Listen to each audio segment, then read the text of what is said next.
Parler de schizophrénie, pas dans le sens psychiatrique, mais dans le sens commun que nous avons. On a une idée et puis on fait exactement l'opposé.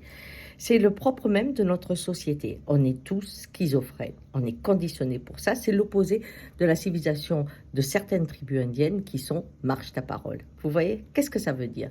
Eh bien, prenons notre société, notre démocratie qu'on aime. Il y a des chansons, il y a des émotions, il y a tout qui va avec quoi? Avec liberté, égalité, fraternité. Bravo.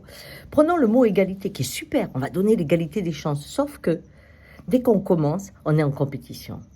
On vous apprend à être le meilleur. On vous apprend à marcher sur votre voisin pour pouvoir être celui qui a gagné le droit d'être en haut.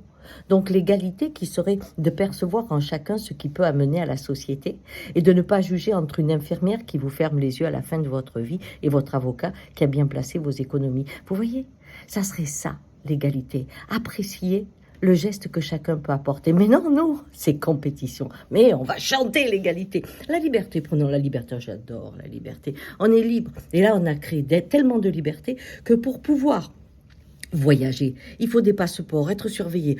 Du temps de mon grand-père, ça n'existait pas. Mais aussi les outils de liberté. Internet, outils de liberté. Et la pensée, l'intuition du départ avec l'outil de liberté est arrivée à quoi? À un outil sécuritaire. Et quand on fait le travail à distance, comme nous a amené le Covid, on croyait qu'on allait avoir la liberté de s'organiser. Ah non, non, maintenant on est encore plus fliqué grâce à ces outils que quand on est au bureau. Vous voyez, extraordinaire. Liberté s'est transformée en sécuritaire. Et c'est au nom de la liberté, bien entendu, qu'on va sauver tous les pays. Qui n'ont rien demandé. Mais on leur apporte la liberté. Comme c'est au niveau de la fraternité. La fraternité. La fraternité est extraordinaire. On est fraternel avec des gens qui nous ressemblent. C'est-à-dire, selon ma tribu, ma religion, l'endroit où je suis né, eh bien, je suis fraternel avec cela. Les autres, c'est des étrangers.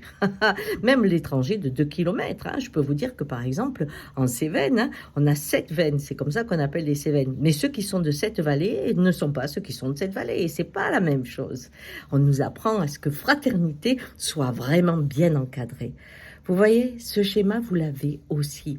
Quand on dit à quelqu'un, non, tu peux pas me quitter, je t'aime. Oui, d'accord. Mais ça veut dire je te possède, pas je t'aime. Parce que quand on aime la personne qui puisse aller vers sa joie, vers son bonheur. Un enfant à qui on dit, ah non, non, non, non, non, non, non, tu pars pas là-bas, j'aurais trop peur. Ça veut dire quoi? Ça veut dire que je peux l'étouffer parce que ma peur est plus importante que son envol. Nos mots sont constamment dans la difficulté de s'incarner. On va sauver un pays, on va libérer un pays, on va apporter la bonne parole dans la religion à des tas de peuples qui n'ont rien demandé. Pourquoi? Au nom d'un concept. Et la réalité, c'est pour sauver ton âme, je te tue. Comme on a fait dans les guerres de religion. Ou pour libérer, je détruis tout, comme on fait en Ukraine. Voyez, liberté, bien, bon, fraternité, égalité, schizophrénie. Marche ta parole. Quand vous dites quelque chose, que votre comportement soit égal à ce que vous dites.